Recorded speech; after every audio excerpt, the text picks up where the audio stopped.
On this episode of the Lectures in History podcast, the impact of internet and television on White House communications.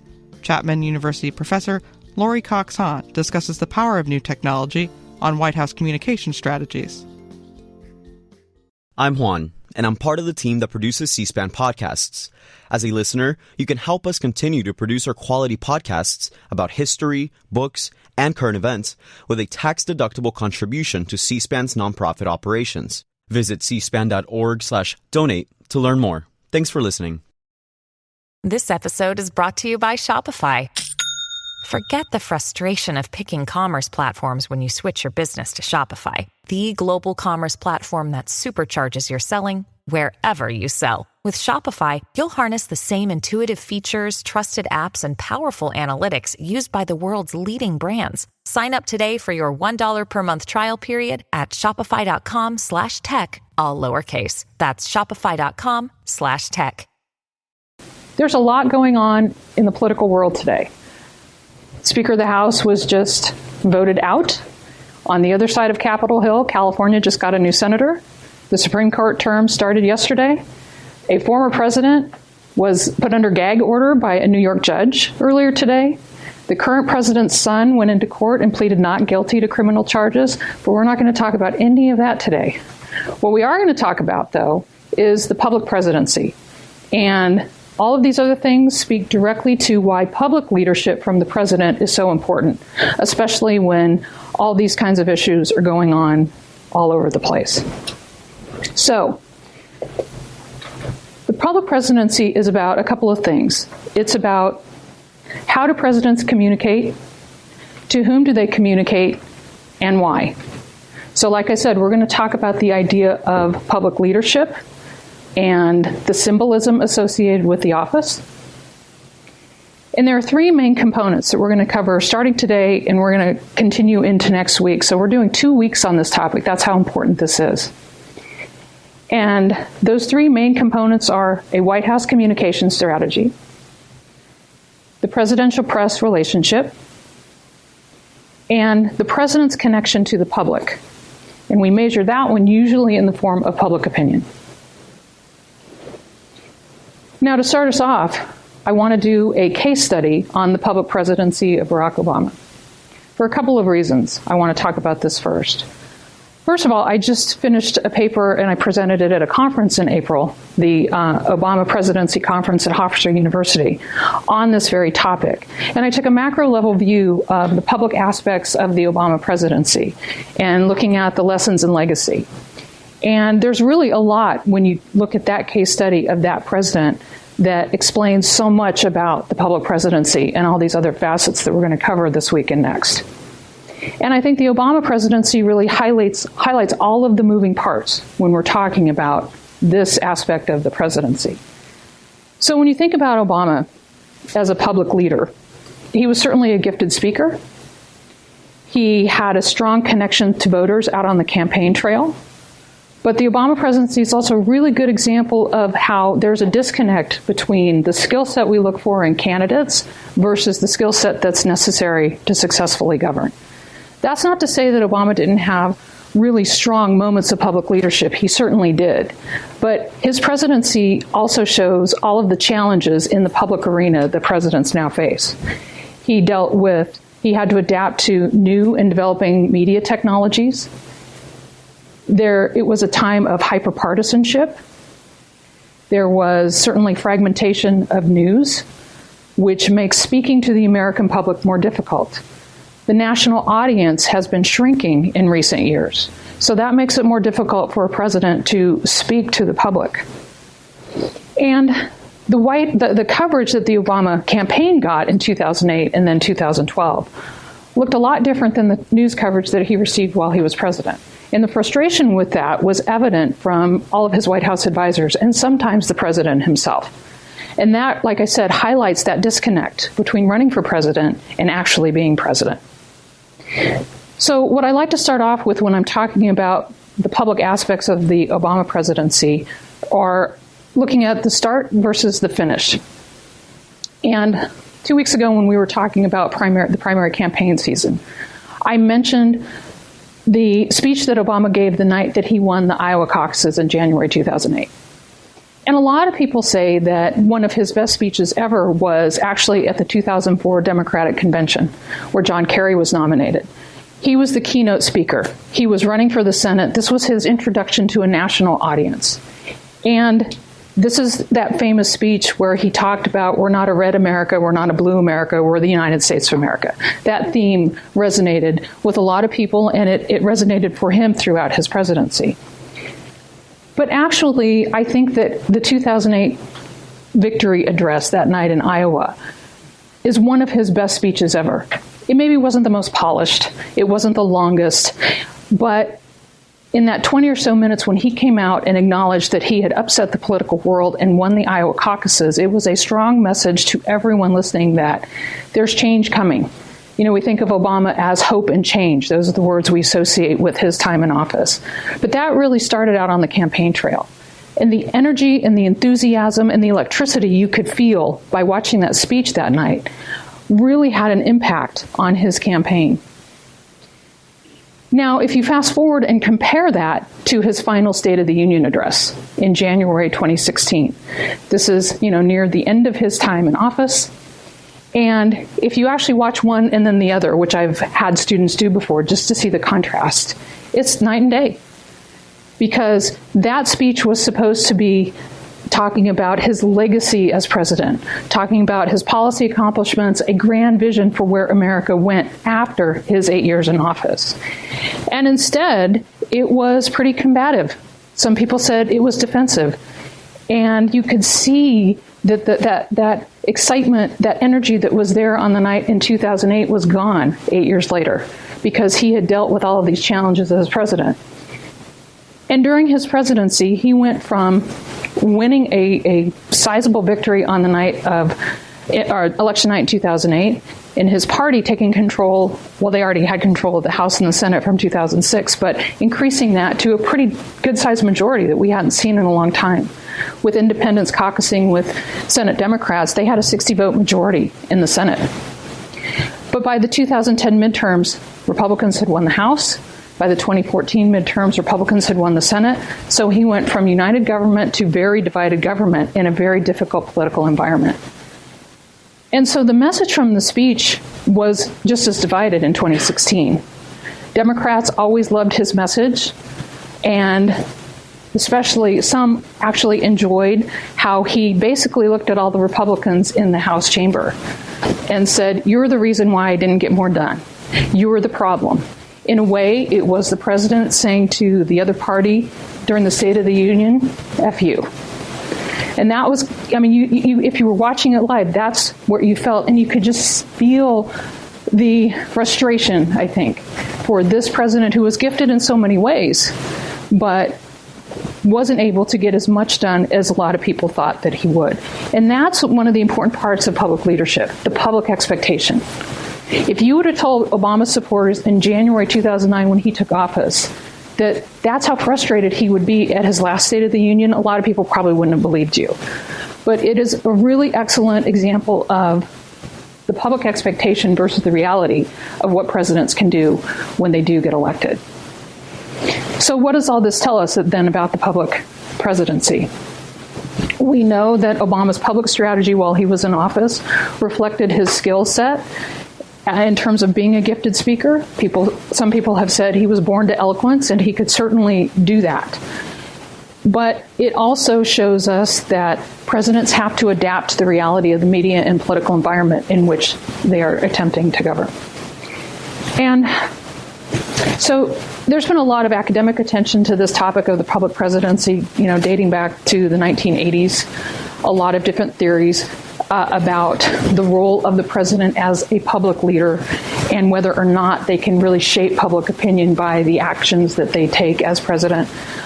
There was a recent book just a couple of years ago that was published that I think is one of the most important ones we've seen in a long time, and it's by my colleagues Josh Shacko and Kevin Coe, called Ubiquitous Presidency. And they talk about exactly what the title says. Ubiquitous means the president is everywhere. And that's true when you look at the media environment. And that certainly describes the Obama presidency in a lot of different ways. And they look at the Obama presidency and the Trump presidency, and there's a whole bunch of political science data in there, so a lot of my colleagues really love that. But I think the overall message of this book is really important, talking about where we're at in terms of what we as the public expect from the president and whether or not the president can actually deliver. So then, what was Obama's overall strategy? It was about a combination of innovation and tradition. So presidents now, and Obama certainly did, have to figure out what will work for them in the current media environment. But presidents also build on the traditions that their predecessors set in terms of, where do they go to give a speech, the traditions that we associate with the office of the president. There's an inaugural address, the State of the Union every year, major policy addresses, press conferences, those kinds of things. And the irony seems to be that presidents do these public activities more and more. Those numbers seem to be increasing in the traditional venues, and that happened during the Obama years, even though we know that fewer people are tuning in, and there's not a lot of political science research, at least, that shows that these events matter in terms of shaping public opinion. The American public seems pretty dug in. Even those in the center basically say, I'm an independent, it's because I don't like what's going on in Washington. So how can a president then break through any of that?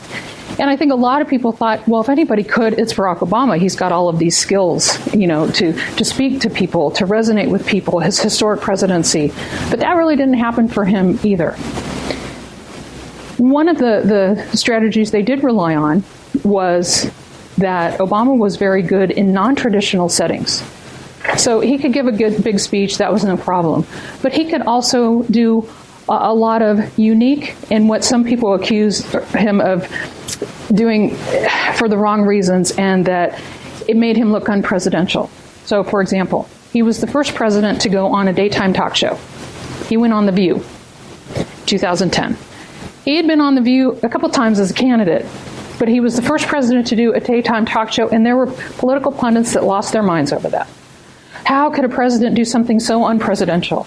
This is so beneath the office of the presidency. Now, granted, this is 2010, and so there was this big debate about it. But from a pragmatic standpoint, why wouldn't he do a show like that spoke to a very targeted audience and in a setting that he was very comfortable with and he was good at? So he did, late night. He did, he slow jammed the news with Jimmy Fallon. He did mean tweets with Jimmy Kimmel. He would go on ESPN every March and fill out his bracket for, the college basketball tournament. In 2009, he was on the opening of Monday Night Football during Hispanic Heritage Month. And, he was everywhere. He did Between Two Ferns to promote Obamacare, the Affordable Care Act, to younger Americans, and it actually increased the traffic to the website to getting younger Americans signed up for health care. So these things worked for him, and he was known as the pop culture king. And so, if I'm getting this right, I've got a mic up here, but I won't demonstrate. At the last White House Correspondents' Dinner, after he finished speaking, he basically said, Obama out, and dropped the mic. I mean, if that doesn't speak to the culture, I don't know what else does. And he was masterful at that. And yet, there was a lot during his presidency that he couldn't get done. And the assumption sometimes is that even if the president's party isn't in control of Congress, if you're a good communicator and you can do all these things and you can resonate with the public, you can get even more done. But I think he proved the limits of that skill set and what that can get done for you. Another thing that the Obama White House did was they created digital programming beginning in 2010 called West Wing Week. And this was programming that went online every week and showed Obama behind the scenes in the White House. And the attempt was to show him in a more candid setting, more personal setting, and to show the American people, hey, this is what we do behind the scenes at the White House.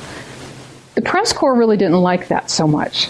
I mean, he didn't restrict press access per se, but he did all of these things, whether it was that or through social media, that he didn't need the press to do that. Obama also had a very strong presence on social media.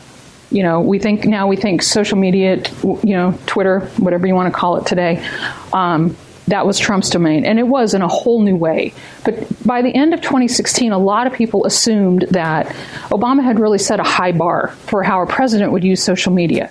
Facebook, Twitter, Instagram, not only his personal accounts, but the @POTUS accounts, that, those still exist. And how would a president, future president, deal with this? Well, now we know.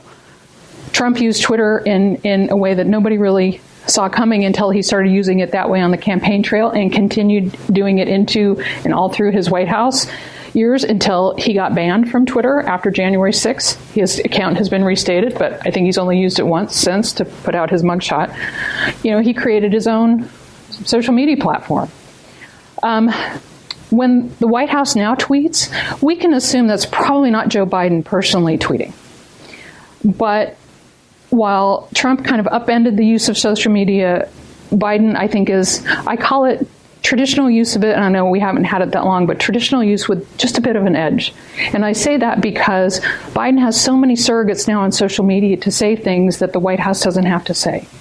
So you'll see people associated very closely with Biden, and they're tweeting about, or messaging, however you want to say that, about Dark Brandon. If you know what Dark Brandon is, then that you're tapped into this social media culture. And that gives it a little bit of an edge. But I think we can assume that Biden's not the one at 3 a.m., phone in hand, putting something out into the Twitter sphere. So, how did we get to the point that the public aspect of the presidency was so important to begin with? It's easy for us to remember, even someone as old as I am. You can't imagine the presidency without this kind of media presence and this kind of connection to the public, but it wasn't always this way. And so just a little bit of the historical context then, the turn of the 20th century, really, things started to change when Teddy Roosevelt was president. He started to use the news media at the time, newspapers, magazines, to connect with the American public. Remember, we were talking about presidential power and presidential leadership. Teddy Roosevelt had this view of the presidency that we refer to as the stewardship doctrine. As long as he wasn't doing something completely unconstitutional, he was the steward of the people. And he took that very seriously. He also had a large personality. He had a large photographic family, and he started to use the press to his advantage so people would know who he was. The imagery started to matter. He was also a good public speaker. And so he earned that reputation of being able to go out and rally Americans. And so this shifted something about the president's relationship with the press and also the public because of that. Now, again, getting back to some of the political science research on this topic, there's a lot that's been written about what is usually called the rhetorical presidency. Some people think that this is a very important part of the office and a good thing. Some scholars think that this is a bad thing, and let me explain why. If you're in the good category, you think, well, we have a deliberative democracy. And that means that the framers gave us a system of government that expects public participation, civic engagement. And so for the president to speak more directly to the American public, that's actually a good thing. That's part of this constitutional design. For people who think that it's a bad thing, it's because the framers were also concerned about the president having too much popular power. They didn't want a demagogue in the office. And so some scholars in the 1980s started writing about how this was bad for our system of government. This was a constitutional aberration. The presidents were taking more power than they should have because they could speak to the American public in a way that no other politician could. Probably not the best day to use a Speaker of the House as an example, but as powerful as the Speaker of the House may be, that person doesn't have the bully pulpit access that a president does, because the Speaker of the House represents their district, and then if they're in the majority party, that party in the House chamber. Nothing compares to the presidency. And so for some who are concerned about this, then their argument would be that this throws out of balance the checks and balances within the Constitution, the fact that we have three equal branches of government. So that ideal is very hard to find. Now, as we move throughout the 20th century, the other important trend that we see is that changes in the media environment have definitely shaped opportunities for presidents regarding public leadership. So in your textbook, I break this down into 3 categories. There's the radio era, there's the television era, there's the digital era. So the radio era was really kicked off with FDR's presidency. He gave roughly 30 fireside chats. And this was such a significant way for him to communicate directly to the American public. The Great Depression, so much uncertainty and turmoil in this country. And the ability for a president to speak directly to Americans sitting in their living room, sitting around their radio, having that voice come into their living room was pretty significant and powerful. This became an important governing tool for FDR. Now, that doesn't mean the presidents who followed him were as successful, but it's one of the reasons why we think of FDR as a skilled communicator. Yet, based on our standards today, he might not become even close to that. But his skill set matched the technology that was available at the time. So when you get to the television age, this is really, we credit John F. Kennedy with shaping so much about television's relationship with politics. Now, television really came into its own in the 1950s while Dwight Eisenhower was president, but he really wasn't interested in using television to govern. So there would be, the White House would allow the networks, ABC, CBS, NBC, to film Eisenhower if he was giving an address or during a press conference for them to play back later on the evening news. But he didn't really see the value of it. Kennedy gets elected in 1960. We talked about the Kennedy-Nixon debates last week. Well, Kennedy's press secretary, Pierre Salinger, really saw the value of using this medium for this particular president. And so early on, right as JFK is taking office, writes a very lengthy memo explaining this is how we use television to our advantage. Kennedy was young. He was 43, had a very young family. Jackie Kennedy was 31 when he entered the White House. They had 2 small children. John Jr. was 6 weeks old on Inauguration Day. So there was an opportunity for a lot of visuals that would resonate. And the Kennedys were so young compared to the Eisenhowers, so that was an advantage there too. Kennedy had such a large family. And there was this, myth about the Kennedy family. I think it still exists for a lot of people. But this was good stuff in terms of media coverage. One of the things Kennedy was able to do was, well, first of all, he's the first president to hold live press conferences that are televised. And he was very good in the back and forth with reporters. He was friends with a lot of people in the press corps. But it was a pretty good show to tune in every 2-3 weeks to see the president over in the old executive office building, I think that's where it was, and holding court with members of the press. He could joke with them. He could make fun of himself sometimes. He had self-deprecating humor, but he was good at it. And this really showed the highlight of television. Now, after Kennedy, though, we go a long time before we see another president who's really good at this. We go all the way to 1980 with Reagan's election. And Reagan, used media and television in a different way, but the technology had continued to expand. 1980s, it's about, the expansion of cable television, satellite technology. CNN is, at that point, the only cable network, but we're starting, by the end of the decade, to talk about a 24-hour news cycle. And Reagan was made for those kinds of settings. He was so good at giving a scripted address or remarks. He knew how to hit his mark on stage because he was a former actor. Before that, he was a radio announcer. So he was comfortable in front of the camera in a way I'm not sure any other president, or certainly before him, had been. And then the other 2 presidents I would highlight at being skilled in this area are Bill Clinton in the 1990s with, we always talk about new media in the 90s. I know you'll all roll your eyes at that, but believe it or not, back then there was a lot of media technology innovation going on, and Clinton was really good at finding ways to go around the White House press corps. He would do a lot of regional, local media. He would do a lot of satellite kind of town halls where he might be in the White House, but he'd link into a gathering out in the community. And they started to, his administration really started to use the expanding media alternatives. So I'm working on a new book on how the state of the news media shapes White House communication strategies. And the Clinton chapter, I have a lot of this already done, is called amplifying the message. This was something, when you look at the documents in the Clinton Library on this topic, in the Office of Communication, the press office, the common theme was we have to amplify the message. And that meant that they're going to find new ways to promote the president because the traditional national media wasn't having the same power that it used to have. Actually, this morning, and this tells you something about how by the end of the 1980s, the media environment is definitely changing. On Twitter, I follow all of the presidential libraries. That shouldn't surprise you. And this morning, the George H.W. Bush Library tweeted about, in 1989, on October 3rd, there's a photo of President Bush in the White House, and he's getting ready to do a Q&A for Sports Illustrated Kids.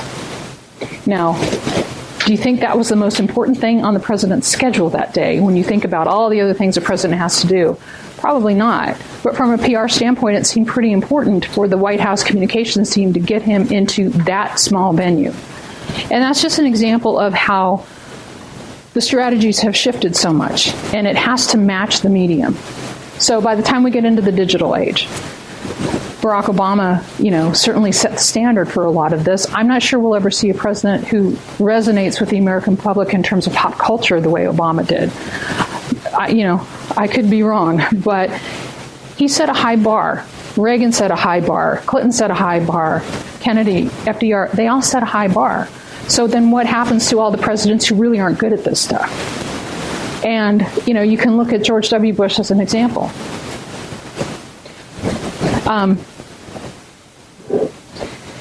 So he wasn't known as, didn't have a label like Reagan did as the great communicator.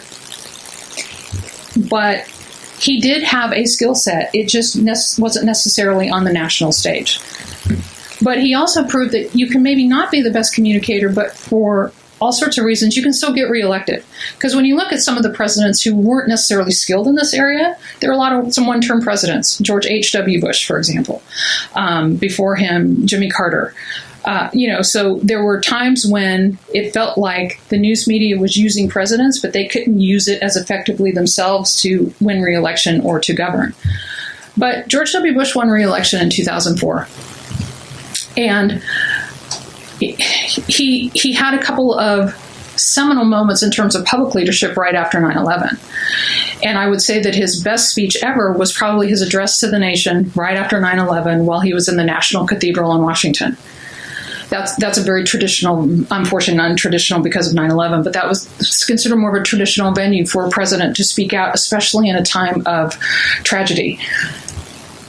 And then followed by a very non-traditional setting, which was the iconic image of him at Ground Zero with the air fire chief, with the bullhorn in his hand, his arm casually around the fire chief. That image is just iconic about 9/11 and the role George W. Bush played in the days after in terms of public leadership. And it's not surprising that, he hit 91% approval rating, which then plummeted down below 40% later on in his presidency. And we'll talk about that in next week when we talk about public opinion. But if you want to see a president in a setting where they're not particularly comfortable and counting the minutes until it ends, watch a press conference with George W. Bush. That was not his preferred venue. Yet, outside of those kinds of settings, he is very personable. And I think I've given you this example that after he left the White House, right before The Tonight Show with Jay Leno, right before Jay Leno retired from The Tonight Show, he and his wife Laura went on the show, and they were great. They were funny, they were personable, and a lot of people were saying, well, how come we didn't see this when he was president? Well, it's because, in part, the White House team didn't think that was where they wanted their president to be. And one of the strengths of Bush's communication skills, and I've said that before and I've had people kind of roll their eyes, but one of the strengths of his presidency in terms of this is that his staff understood his strengths and his weaknesses. There are some traditional venues you can't skip. If you don't want to do a press conference, that's fine, but you're probably going to get blowback from the press from it. But that doesn't mean you have to do one every other week. But his team really understood who he was, where he could excel. And that's one of the most important things about a White House communication strategy. You have to have a team that knows you, and understands the media environment that you're working in. But that's not necessarily always easy to put together. So let's talk a little bit more specifically about White House communication strategies. This is a topic I've been studying ever since graduate school. I wrote my dissertation on this topic. It's which I then revised into my first book so long ago. And I finished graduate school in 1997. Yes, it was that long ago. And a lot has changed, not only in terms of the scholarship on this topic, but and the methods, the availability of documents. There was nothing online when I was reading all of these speeches and public comments for my dissertation. Boy, that would have made my life easier. But the media technology is so different now, too. And so think about how dramatically that changes and how presidents and their teams have to keep up with this. That's one of the biggest challenges in terms of the public presidency. But when we're talking about a White House communication strategy, there are several factors that come into play. There's the leadership style of the president and presidential rhetoric and speech writing. Speeches just don't magically appear. Someone has to write them. And presidential public activities. So when the president does the State of the Union or goes out and gives a major policy address or a Rose Garden signing ceremony, signing a bill, vetoing a bill, signing an executive order, those are now media moments. Or interviews. Presidents do a lot of interviews, some on camera, some not.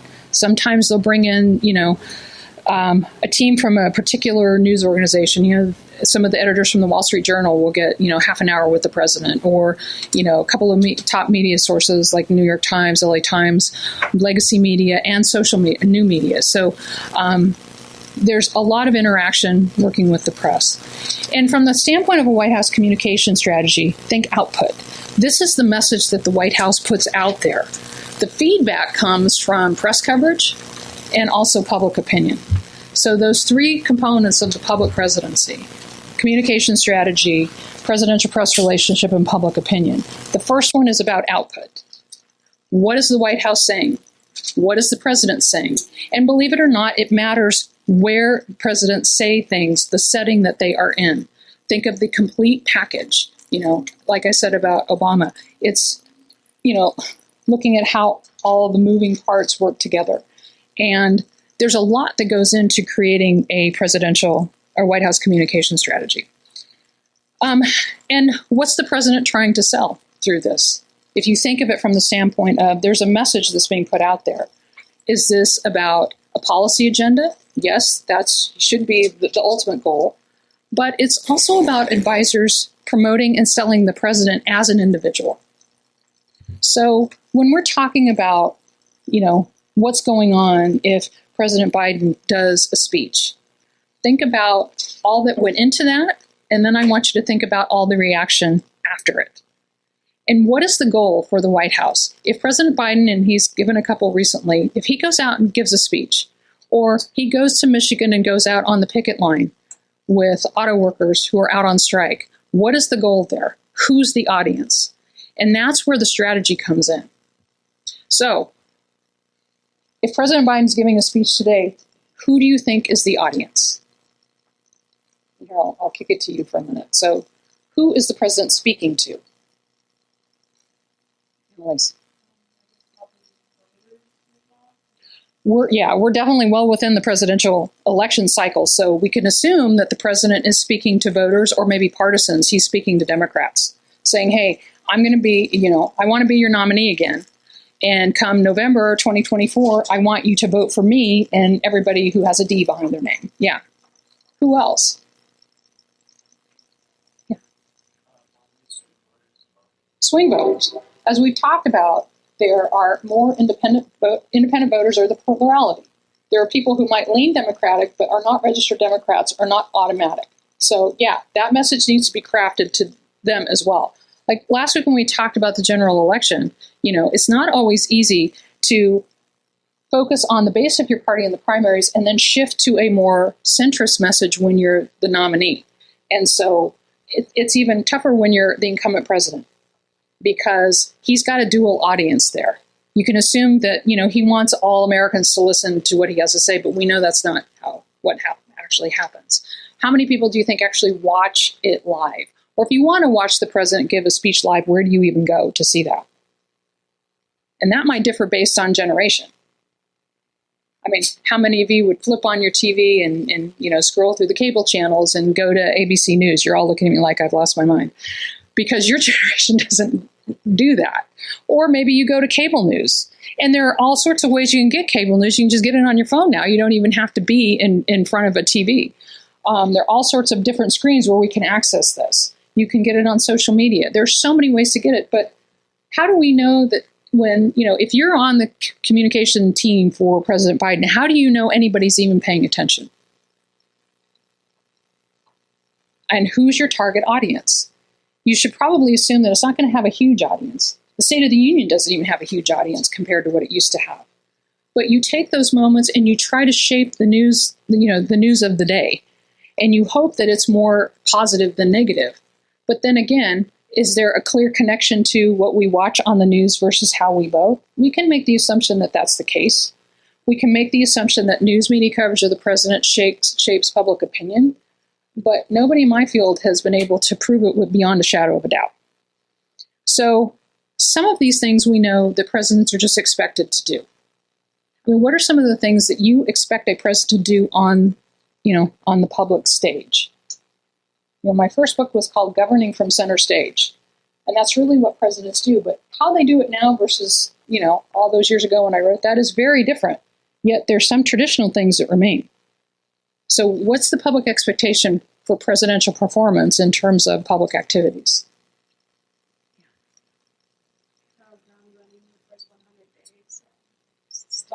Yeah, we have a strong expectation for presidents to be able to get a lot of stuff done as soon as they get in office. FDR gave us that, that expectation, the first 100 days.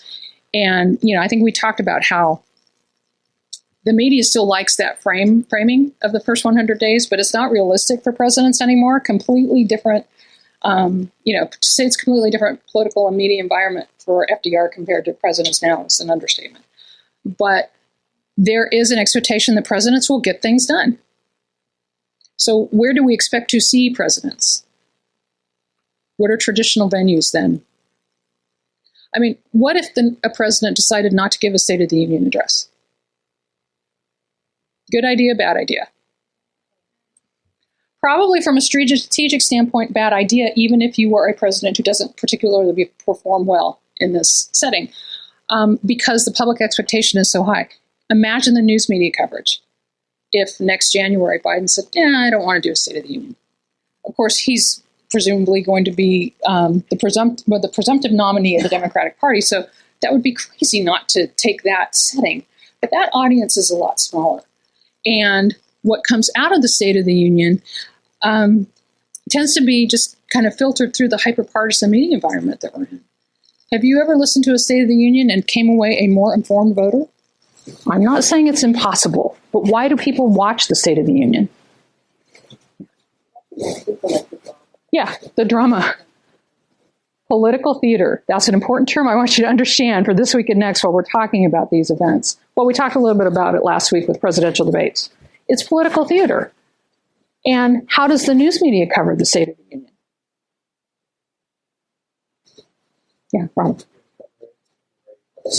Point, see which parties are responsive and not.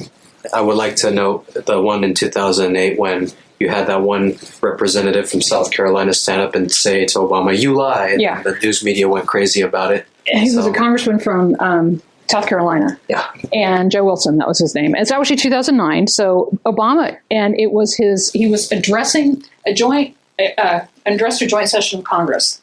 That summer and he was talking about the Affordable Care Act, yet to be named Obamacare, but that would come soon after. And, so Joe Wilson yells, "You lie," through the chamber during this, and that compared to what we've seen in some State of the Unions recently or some public venues seems pretty tame, but it was shocking at the time. Nancy Pelosi was Speaker of the House and, I know she wanted to gavel him out, which means, you're done. You can't say anything more. And it made headlines for a couple of days. The shout her name or whatever, the anchors call it at the time. But we've seen a lot more drama and a lot more political theater since then. But the State of the Union is a perfect setting to do this kind of political theater, because it still gets the highest audience, though, apparently now all you have to do is have Taylor Swift show up at, Sunday Night Football, and that breaks records. Nothing compares to, say, the Super Bowl, or apparently now Taylor Swift. But for the State of the Union, this is an opportunity for the president to lay out their agenda. And it's, a primetime address. Every news media outlet covers it, and everybody's talking about it. And do you see a theme in coverage of politics that looks a lot like coverage of sports? Because if you've ever seen that, you're not imagining it, because it's something I refer to as the ESPN effect of politics, meaning that if you turn on, the example I usually give, you turn on ESPN, you watch a show like SportsCenter, and then you flip over to cable news, you see some similarities, not only in how it looks, but the way they analyze things. So if anybody watched Monday Night Football last night, there's the coverage that leads up to it, the game, and then all the coverage after it. ESPN will talk for hours about a Monday night game. Imagine then what it's like, the coverage of the Super Bowl.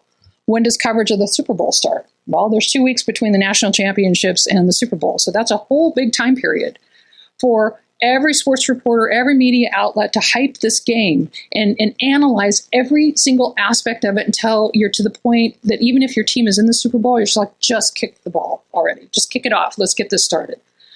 And then after the Super Bowl, another couple of days of analysis. Who won, who lost, what does this mean for free agency for this team, and all the other stuff. And you don't have to be a sports fan to understand where I'm going with this, so it's okay. If you look at coverage of the State of the Union, it looks very similar, because coverage starts like a week or two before. The White House has got a whole strategy in place to have surrogates go talk about what's going to be in the speech. There's usually an embargoed copy of the speech that's released that, the media outlets get it. They just can't report on it until the speech actually begins. The speech happens, and there's a little bit of theater in State of the Union addresses now. Couple of things. One, a tradition that Ronald Reagan started was to have somebody up in the gallery, an average American, if you will, or someone he wanted to highlight, to point to, tell a personal story, and that personalized the address. Presidents do that now. That's an expectation. Who the president has sitting in the gallery, sometimes next to the first lady, is an important indication of what the president wants the media to focus on. Because that's probably going to be a better story than the laundry list of policy he's going to provide in the address. Because if you look at the content of State of the Union, this is not the most exciting stuff, because it's a compilation of a lot of different departments and a lot of different advisors and a lot of different politicians getting to weigh in on what becomes the president's policy priority. And who is the president speaking to during the State of the Union? Is he speaking to his party? Is he speaking to the opposition sitting in front of him? Think about all the other officials that are there, most of the cabinet, most of the Supreme Court. Who is the president speaking to? And over the, say last year was President Biden speaking to the entire nation. Well, he's speaking to whoever was tuning in, or maybe who was going to watch it later. But how many people sit through the start to the finish? I mean, I usually do, because this is what I teach. But it's not always the most exciting thing when you're just listening to what the president has to say. The theater of it also comes with the who's going to clap when. There's the ceremonial part of the sergeant of arms saying, Mr. Speaker, the President of the United States. The president walks in and shakes everybody's hand and applause, applause, applause, and then steps to the podium and more applause. It's like so much applause that night. But then throughout the speech, there are certain times that the president's party will applaud and the opposite party just sits there on their hands. Sometimes maybe the president will say something that will, encourage the opposite party, and they'll applaud and his own party won't. And a president has to know when to expect those applause lines. George W. Bush wasn't always good at anticipating when to, pause for that. But this is a very controlled environment. Presidents tend to do okay during a State of the Union. President Trump's first State of the Union, he actually performed incredibly well, to the point that afterwards, a lot of, some of his biggest partisan opponents went on cable news and said, wow, he just had a very presidential moment. Now, I don't remember the exact reason, but then what Trump would do, he would step all over it immediately with a tweet or saying something off color, all the things that Trump would do. But he performed well. He stayed on script for that first State of the Union. And, when you have people saying to Trump that he looked presidential, that should tell you how well he performed. But that was an isolated incident. But think about the symbolism of the State of the Union. Getting back to my question, is there a president who you could see saying, yeah, I don't want to do that? And not every president did State of the Unions. So by the time Thomas Jefferson becomes president, he decided he wanted to do that because the Constitution says you just have to send a report on the State of the Union, a State of the Union message. No requirement that it be a speech. And it was either 1970 or 1971. Richard Nixon actually did a series of radio addresses instead of State of the Union. But since then, we expect the president. But what I want you to think about it is, from a strategic standpoint, what does the White House get out of an event like this?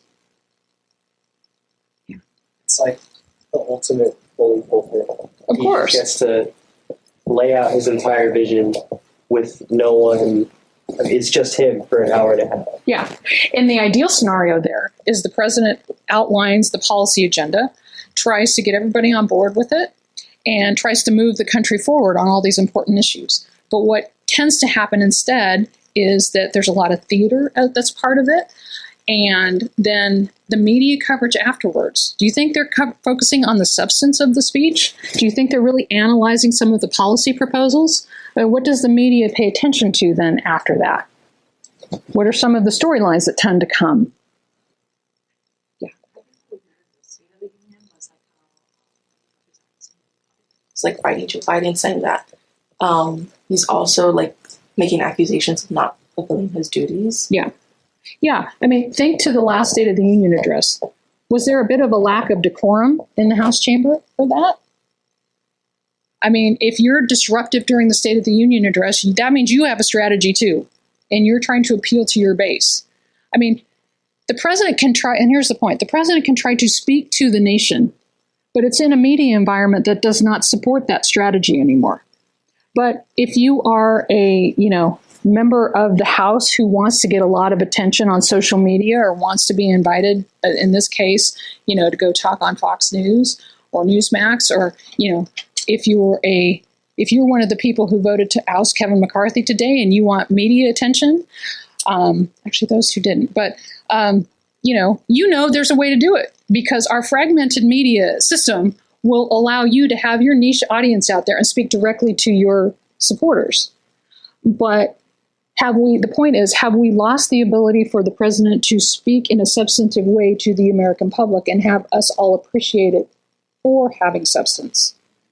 And one of the, questions I always raise when I teach media and politics, but it's relevant for this class too. If we think there's something broken within our media system and how we cover politics, and if we think there's something broken within politics in terms of how they respond, who's to blame? Is it the news media for the way they cover politics, or is it our fault as consumers because we continue to buy into it? And why I want you to think about that is that's the environment that a president has to face. And so how do you go about breaking through that to get your message out there and have it resonate? And the other thing about whether it's the State of the Union address or numerous other aspects, the media coverage tends to be more about the horse race of politics. That's true during the campaign. Some of the things that get the most coverage are who's winning, who's losing in the delegate count, who's raising more money, what do public opinion polling say? That all ties in with momentum, as we talked about last week and the week before. But how the news media cover politics in general is still about that. It's about who's winning and who's losing, who's ahead, who's behind. And when you put it in that kind of a game frame or sports frame, that's problematic for, if we want to go back to this ideal of a deliberative democracy. There has to be a winner and loser in a presidential election or any election. But there's really not a winner or loser in that sense when we're talking about policies that the president is trying to work with Congress to pass for the American people. And so I think that puts us at a disadvantage in terms of just how we connect with our politicians, but particularly how we connect with our president. So, how would you rate Joe Biden's public presidency? I just got a thumbs down. Not that I disagree with that, but yeah. Well, especially as like someone who, like, personally supportive of a lot of what he thinks. I find myself very frustrated by it. I think he doesn't. He deliberately stays away from the media, which I understand. Mm-hmm. But I think that there needs to be more just communication. I would like him. Basically, I just like him to speak more to me. Right. Yeah. And I think a lot of people feel that way because, I mean, there are a lot of reasons why Joe Biden was elected in 2020. The fact that he was going to knock it out of the park, and there I just did a sports reference myself, in terms of the public presidency, was not one of them, right? With Joe Biden, you kind of knew what you were going to get because he had been around so long. And you basically had a very long track record of his public gaffes. A lot of people overlooked that. But now at his age, then there are a couple of challenges that his communication team has to deal with, right? So if you were on the White House communication team right now, what would be the advice you would give? Yeah. I mean, already, I would assume that the communication is being provided behind or has as few interactions or with or as few speeches out in front of the public as much as possible because as you mentioned, he's frequently prone to gaffes. And so I think what they've been doing instead of that to supplement that is they've used the POTUS and Biden's social media accounts to promote some of his ideas and policy initiatives. I know that Biden's announcement for 2024 candidacy was on Instagram and on social media. He didn't give an actual speech. It was announced via... And there are pros and cons to that, right? I mean, when you look at Biden as president and now, as a presidential candidate, you can look at a lot of factors and say, maybe that's the way to go because we can control it more. If you think to why did the Obama White House do the West Wing Week feature? Because they were in complete control over that. So from a strategy standpoint, the White House always wants to control the narrative, wants to control the message. It's just that they can until it gets out there. But then they have no control over how it's interpreted and how people kind of, see it once it gets filtered through the news media. Yeah. Not sure if you saw it, but the White House launched this new messaging platform where Joe Biden was saved in your contacts and his picture was even there, and it tries to appeal to like Gen Z. Yeah. And it's so funny because it's hi there, how are you? This is my new platform. And I think it's very interesting how they're trying to use that strategy to appeal to younger voters. Yeah, I mean, everybody wants the vote of everyone your age right now. And this is it's a tricky demographic when you look at how skilled you all are with social media. And versus, an almost 81-year-old president trying to communicate to you on that level. The strategy seems to be now, and this was something that the Obama White House talked about, is that we have to meet the public where they are in terms of how they use technology. But that's so different versus when you look at all the different generations. I will concede you all know so much more about social media and technology than I ever will. So imagine if you are an 80-plus-year-old politician trying to communicate to the most important block of voters that you need to keep you in office. You have to have advisors who understand this. And so when you think about how quickly technology changes, when you're putting together your comms team, that's a really important factor. You have to have people who understand this. So where do you find these people? More than likely, they're people that have worked for you before, worked on your campaign, and they know you, or they're people who've worked in the news industry and can bring that insight into your team. It's not surprising to see people from the news media take this kind of position, and then when they leave, they go back to the news media. So a White House press secretary, for example. So Jen Psaki was Biden's first press secretary. She now has a show on MSNBC.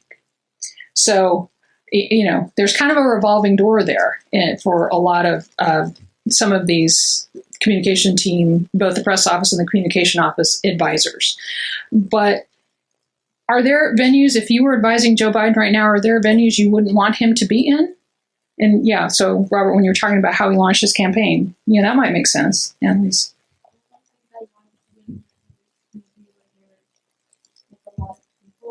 A lot of candidates go to the state fairs. Yeah, I feel like he would be really likely to not only physically slip up, trip over somebody. And in his defense, as the incumbent president, that creates a different strategy if you're running for re-election, right? But yeah, I mean, what is a good venue for Joe Biden right now? Somewhere maybe something place kind of intimate, maybe he goes to on an ice cream store because he already loves. Everyone knows he likes ice cream. How many pictures have you seen of Joe Biden buying ice cream? And how many do we need to see? Well, someone on his communication team thinks this is a good image for us. Maybe it is, maybe it isn't. But that goes into the process of how do you want to showcase the president. And when you have someone like Joe Biden, it's not as easy as when you have someone like Barack Obama, right? Was there a bad venue for President Obama? Can you think of anything that he didn't excel at in terms of the public aspects? Because I've got one. Because you think of Obama as being very skilled, right? He didn't misspeak during a State of the Union.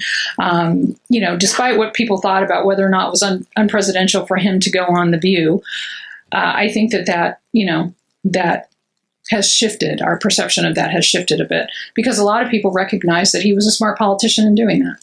But there was one setting that he seemed to struggle with. And if you look at all of the public events he did during his presidency, the one that he didn't do very often was an address from the Oval Office sitting behind the desk.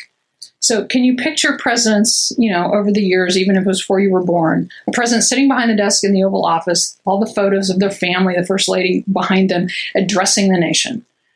This is the one venue that Obama struggled with. He gave his first address from the Oval Office in the spring of 2010 during the BP oil spill in the Gulf. And there was a live camera on cable news feeds showing just constantly the oil gushing into the water. Talk about a bad optic if you're the president, even though you're not to blame for that. It comes back to the agencies within the executive branch that failed and let this happen. So he gives an address from sitting behind the desk. He was so awkward. He didn't know what to do with his hands, his arms. You could tell this was not a good setting for him. I mean, I always equated to if you put a desk here and had me sit behind it to teach, I'd probably be awkward too because I'm not used to sitting while I teach. He wasn't used to sitting while he was giving a speech. And it was the kind of thing where studying this, I was a little distracted from just his awkwardness. And I don't know how many other people picked up on it. I know I did. And compared to, his other addresses, where one of the most prominent moments of his presidency was when he, in the east wing of the White House, walked down that hallway with the red carpet and the big gold doors and announced to the American public that Osama bin Laden had just been killed. That was a very powerful moment of his presidency. And that was a venue where he was very comfortable and you could tell how important it was. But he did another address from the Oval Office in 2016, early on in that last year. I'd have to go check the date, either late 2015 or early 2016. And to try to compensate for his awkwardness, his team brought in a podium with the presidential seal and put it in front of the desk in the Oval Office and had him stand behind it. So I was watching this live with my son, who was in high school at the time, and we were watching it together. And, my son shushed me while we were watching it because I was just so caught off guard by what the team had done. And my comments were like, what are they doing? Why did they bring that podium? That looks ridiculous. That's never been done. Why are they doing this? And literally my son said, Mom, shut up. I can't hear what the president's saying. But for those of us who study this, you could see it just wasn't a venue he was comfortable in. And it was striking because there really wasn't any other public venue that he didn't master. But it was this one thing that seemed a little awkward. And that's an example of the strategy. Now, I doubt very many people caught onto that or really cared beyond someone who studies it as much as I do and some of my colleagues do. But that's a really good example of how strategy plays into it. So imagine the conversation. I don't know if Obama said, hey, I don't want to sit behind the desk, or one of his advisors said, that's probably not the best place for you to be, which is probably not an easy thing to say to a president, quite frankly, that, hey, you suck at that. We're going to have you do this instead. That's not really something that you want to say to the president of the United States. But if you were on the communication team, these are the things, it's the little stuff that matters.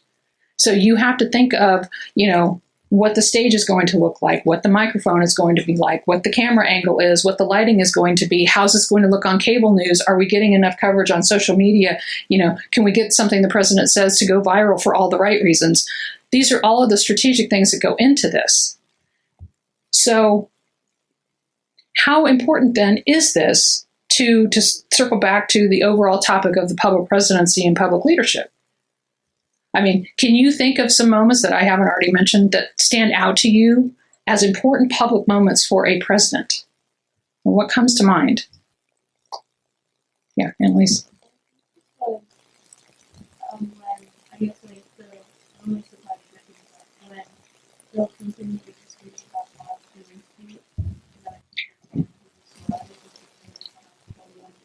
Yeah. I think it was a wife, and I don't know if his dog was behind him. So like the idea of like family. Well, 1998 was all about the inappropriate relationship he had with the White House intern, the investigations that ensued, and then culminating in his impeachment. There's the famous shot, and this is for all the wrong reasons. There's an event in the White House that morning. I'm forgetting which room it was in. It was a Hillary Clinton event, room full of cameras and other people at the White House. And Bill Clinton steps up to the podium and gives his famous line of, sorry, I can't do a Bill Clinton voice, but I did not have sex with that woman, Miss Lewinsky. And, he basically said to the world, all these stories are false. Turned out he was lying. And then I think August, I might be a little off on my timeline, but he has to go back on national television and speak to the nation and say, in fact, I did have an inappropriate relationship, and admitted that he lied. And then some of the iconic imagery that comes after is that he and Hillary and Chelsea leave for their vacation at Martha's Vineyard. And there's the picture of them, Chelsea Clinton, like holding on to dear life to each of her parents' hands, the three of them walking out to, Marine One to take them on their vacation. And that's very powerful imagery. And, but probably some presidents have a key moment where their words are very powerful for the nation. I mean, that was all about politics and his indiscretion.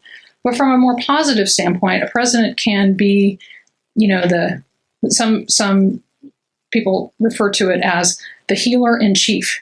Because when something bad happens, we look to the president. So George W. Bush's example from 9/11 that I gave, that's an example for him. For Bill Clinton, it was when he spoke after the Oklahoma City bombing in April 1995, because a lot of people were saying that his presidency was in trouble. In 1994, Republicans won the House and the Senate for the first time in 40 years. A lot of people were saying, oh, Bill Clinton, his approval ratings were really low. And people were saying, he's going to be one-term president.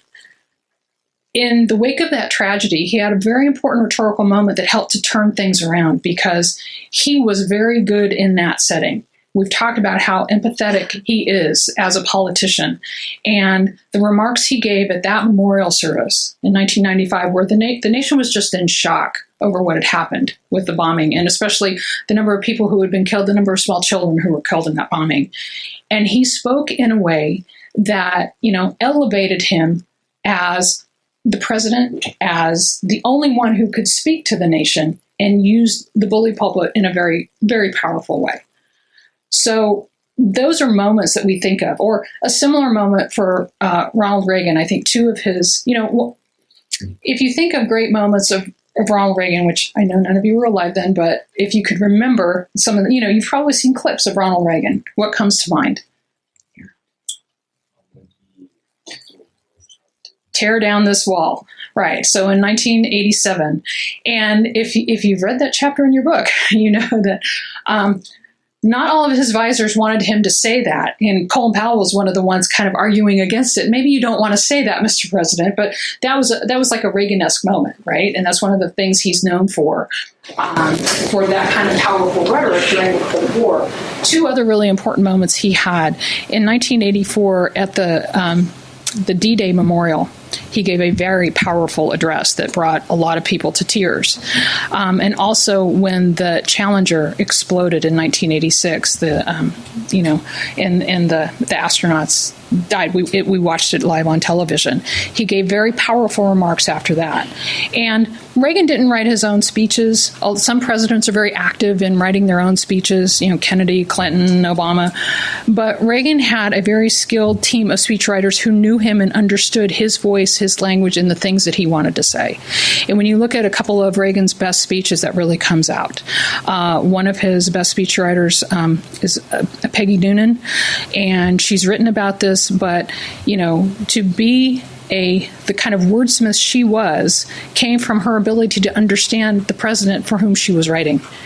And so when we talk about all of the strategy, there are a lot of people who are behind the scenes helping to create this image of the president.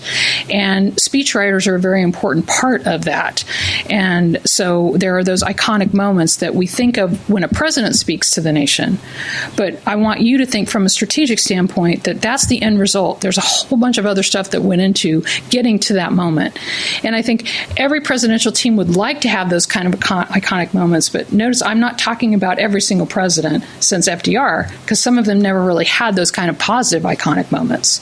If you think of Gerald Ford, even today, it's how Saturday Night Live in its infancy made fun of Gerald Ford for being a klutz because he falls down the steps of Air Force One, he trips, he was an athlete. He played college football. He was an avid skier, golfer. I mean, he really wasn't that kind of a klutz, but the news media was able to portray it that way. And then, like we talked about with Sarah Palin, if you are the subject of Saturday Night Live, that is going to give you an awful lot of public attention, and maybe not in the way that you want. So these are the things that, all of this goes into developing a White House communication strategy. Because once the president says something, gives a speech, whatever it is happening, even if it's just walking from, Marine One back into the White House, there's no control over what the news media will cover. So the goal of the White House communication strategy is to control as much as possible. So again, we'll wrap up just with words of advice to President Biden as he goes forward in terms of his public presidency, or is this stuff already set in stone and there's not much that Biden can do at this point to change the public perception of him? Yeah. I think for young voters it's a little hard, especially because every single thing he seems to be doing, for one, it seems like he's getting it for votes and not because he wants to. Yeah. He's trying to appeal for the voters, but it's not really working, and in fact it's actually harming his viewpoint. Sometimes that coverage, you have no control of it, you have no control over the public perception. And so, yeah, sometimes you think you've got a great strategy and it will backfire on you. So I feel like at this moment, we're just living in such an unprecedented time, and there's so many things going on that have never happened before in American history that there really isn't much he can do at this moment. He kind of just has to smile and wave and hope for the best. But I don't really think there's any much he can do at this point. Because remember what I said, that now, and Trump is the exception. I mean, we'll talk a little bit more about Trump over the next 2 weeks. And he would be a fascinating case study in and of itself, like Obama was, but he would be for different reasons because it was so unprecedented. And, we're still saying we're in uncharted territory. Well, we certainly were with Trump in terms of his communication strategy. But there are certain things that a president just cannot control, but you have to. Your communication strategy is supposed to be about a combination of tradition and innovation. You can't just ignore all the stuff that the public expects you to do, but you have to show that you're innovative, and you know how to communicate in the media environment that you inherit the day you take office. And so for me, like I said, this is a really fascinating subject for me. in my own research, because I don't think we clearly understand yet the depths to which the news media as an industry shapes the opportunities the president has. Because a president can be a very skilled communicator, but if they don't have a team that really understands how to navigate that media environment, then maybe they're not, using their skill to the best advantage. But the fact that we're even talking about this topic should show how presidential leadership has evolved. We spent a whole week talking about presidential leadership and the qualities that, are associated with this topic and what presidents need to do. And only one of them was communication. But yet, the president is ubiquitous now. And the news media has made that happen in actually mass media, the bigger picture, not just the news media. So there's a lot to consider when we're talking about a White House communication strategy. And there's a whole lot of room to fail. And it's not often that we see presidents actually succeed. But if the goal is to shape public opinion and move public opinion forward, we don't see a lot of evidence of that happening, at least in the ideal way that I think presidents would prefer. So, any last questions before we wrap it up? Yeah. Do you think by chance, if Biden, let's say, goes to a college to get young voters, do you think there'll be chance that he'll maybe better his viewership and for him to reach out to young voters? I don't know. Why don't you tell me? If Joe Biden came to Chapman University to try to, picture that in your mind. Is that a good strategy? He's not a really good speaker, unfortunately. And I feel like going back to the social media, I watch his speeches on social media. And let's say he doesn't do his speech in person. How do I know as a young voter that a social media intern is doing it instead of him? Exactly. And if he came to our campus, that any president that comes to campus, it's always a big deal. But everybody on this campus would certainly be tuned in and excited about it. But how many people around the country would care at that point? Or what kind of news media coverage would it get? In Southern California, we'd get a lot of coverage. But nationally, I'm not sure it would be that big of an event, because in some ways, the president has become, for a lot of people, just another talking head, just another news clip, just another quick video you can access on social media, or just one more, thing that can be on a constant loop on cable news. If it's CNN or MSNBC and the president says something they like right now, then they'll highlight that. On Fox News, it might be the same clip, but in a completely different frame. And so it's hard to break through that and try to, for the strategy to try to get that message directly to the American public. But presidents will continue to try. They're not reducing their efforts to go public. They just seem to be increasing them. So, okay, I think that's everything I wanted to cover today. So on Thursday, we're going to talk more specifically about the presidential-press relationship. And we're also going to talk a little bit more about Obama's relationship with the press and Trump's relationship with the press. So I will see you on Thursday. Thanks for listening to this week's Lectures in History podcast. To find even more history content, visit c-span.org/AHTV.